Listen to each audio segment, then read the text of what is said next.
အားလုံးမင်္ဂလာပါဒီနေ့ကတော့ကောင်းမြောင်းဆော့နော်ပင်လေသာမှန်သမျှအကုန်ကြော်ချစ်လို့စားရရတယ်ကောင်းမြောင်းဆော့အဆက်ကြော်လေးပေါ့နော်ပင်လေသာမှန်သမျှအကုန်ချက်စားရတယ်ဆိုလို့ချက်ပြပါမယ်ပထမဆုံးသူစပလင်ပေါ့နော်စပလင်ပေါ်ခွန်ချမ်းလေးခွာရတာပေါ့သူခွာပြီးတော့ထူမှာပေါ့ဂျင်းကတော့900ခန့်ပါမယ်စပလင်ခွန်ခွာဆေးပြီးတော့ခွန်ခွာပြီးတော့သူထူရပါနော်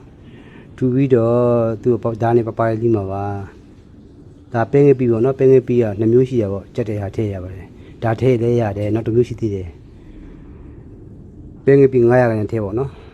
ဒီစိတ်ထည့်လဲရတယ်ဒီ2မျိုးတည်းကတစ်မျိုးကိုထည့်ဖို့ရပါနော်2မျိုးတည်းကတစ်ခုတည်းကတစ်ခုထည့်ရတယ်900ခန့်ပဲထည့်ပဲငယ်ပြီးများရင်ငယ်နေစပလင်တော့ဒီပထမဆုံးခွန်လေးခွာရထူပြီးတော့ဒါနဲ့ပပလှီးပြီးတော့ဆက်နဲ့ပြန်ကြိတ်မှာပေါ့သူ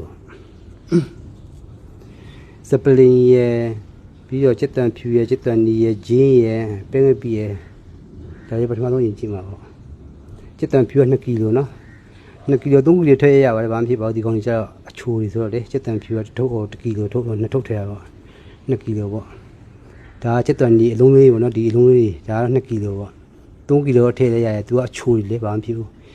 3ကီလိုထည့်ရရတယ်ချက်တန်ဖြူချက်တန်နီအလုံးလေးတွေက3ကီလိုထည့်ဘာမှဖြစ်ဘူး2ကီကိုလည်း2ကီလိုပဲထည့်ရပါငရုတ်တီးကတော့10ကီလိုပေါ့နော်ဆက်လေးစားချင်တော့10ကီလိုထည့်ပါမြန်မာရဲ့ကြက်ရတော့10ကီလိုတော့ထည့်မှရမှာတရုတ်တွေကအဆက်တာမစားဘူးလေတားလေးဆက်တာမစားဘူးတရုတ်တွေကပထမဆုံးချစ်သွန်ဖြူရဲ့ချစ်သွန်ဒီအလုံးလေးတွေရဲ့ပြီးတော့ဂျင်းရဲ့စပလင်ရဲ့ပဲငယ်ပြီးရဲ့ပေါ့နော်ဒါဒီ5မျိုးပထမဆုံးအရင်ကြည့်တယ်ပေါ့သူ့ကိုကြည့်ပြီးတော့သူ့ကိုပထမဆုံးအရင်ကြော်တာပေါ့နော်ဒီပဲငယ်ပြီးရဲ့ချစ်သွန်နီချစ်သွန်ဖြူရဲ့စပလင်ရဲ့ဂျင်းက900ခန့်ပဲနော်ပဲငယ်ပြီး900ခန့်ဂျင်းက900ခန့်ချစ်သွန်နီက2ကီလိုချစ်သွန်ဖြူက2ကီလိုစပလင်က1ကီလိုဒါလေးရိုးမှပထမဆုံးရင်ကြည့်ကြပါ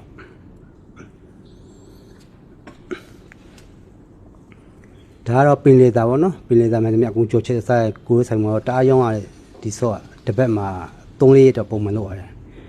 လုံးမနိုင်ဘူးပြောမှာပေါ့ဒီဆော့ကတအားစားတာရောင်းရတယ်ပင်လေသာမှန်တယ်မြတ်ကိုကြော်ချက်စားတာပင်လေသာမှန်တယ်မြတ်ငါးတို့ပစွန်တို့ကနန်းတို့ခယူးတို့ပင်လေသာအဆက်ကြော်ပေါ့ဒါပစွန်6ပေါ့နော်ပစွန်6 1ကီလိုပေါ့ပစွန်6ကတော့ကိုယ်ဆိုင်မှာဈေးပေါ်တာလေး3လပေါ့နော်ဈေးပေါ်တာလေးဒါပစွန်6အနုလေးတွေပေါ့ဈေးပေါ်ရတယ်ဈေးကြည့်ရကြကောင်းလာကြဈေးကြည့်ရကြသုံးရပါတယ်ဒါလည်းကောင်းပါတယ်ပြီးတော့ပစွန်6ကိုစီကတော့2ကီလိုထည့်အောင်နော်စီ2ကီလိုတော့ထည့်မယ်စီက2ကီလိုထည့်မယ်ပြီးတော့ပစွန်6ကိုပထမဆုံးကြော်ရတာပေါ့ပစွန်6ကြော်ပြီးတော့ဒီပစွန်6ကြော်ပြီးရနေဒီခုနချိတ်ထားရထည့်အောင်နော်စပလင်ရဲ့ဂျင်းရဲ့ချက်တန်ဖြူရဲ့ချက်တန်ရဲ့သူ့စာပြကြော်ချိတ်ထားရပထမဆုံးသူ့ကို15မိနစ်တော့အရင်ကြော်ရတာပေါ့15မိနစ်တော့ကြော်ရချိန်မှာငုတ်တီးအနေကြည့်နေတယ်ပေါ့နော်မီးကတော့50ဒီဂရီတော့ဖွင့်ရပါပြီအဲ့တော့လေမီး50ဒီဂရီတော့ဖွင့်ပြီးတော့သူ့ကို15မိနစ်တော့အရင်ကြော်တာပေါ့ကြော်နေတော့ငုတ်တီးအနေကြည့်နေတယ်ပေါ့နော်ငုတ်တီးမဲ့ကြည့်နေတယ်ပေါ့ငုတ်တီးမဲ့ကတော့10ကီလိုထည့်ရနော်မြန်မာတွေချက်ကတော့10ကီလိုထည့်မှရမှာတရုတ်တွေကတားအိစက်မစားဘူးလေအကြောင်း10ကီလိုပဲထည့်ရပါငုတ်တီးက10ကီလိုချစ်နေပါပြီ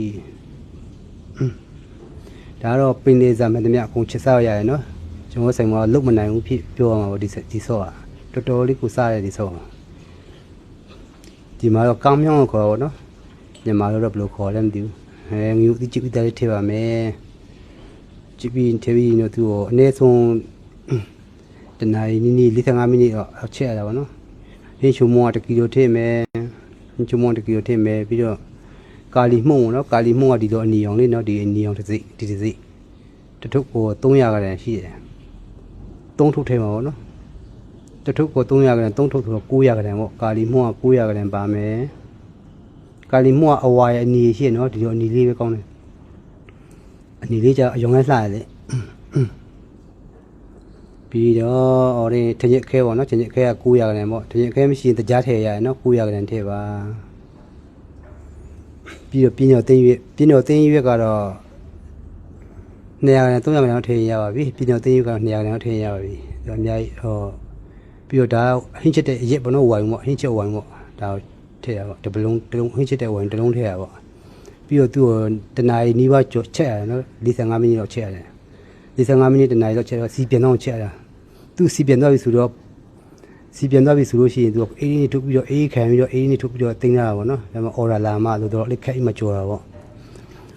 အော်ဒါလာမှကနေအဲ့လိုလေးဆိုရင်ရပြီပေါ့နော်အဲ့လိုအယောင်လေးဆိုရင်ရေးဆိုရင်ရတော့စီပြန်တော့ပြီဆိုရင်ရပြီပေါ့ပြီးရင်တော့ခွဲနှစ်ခက်ထည့်ထားမယ်ပြီးမှလို့တော့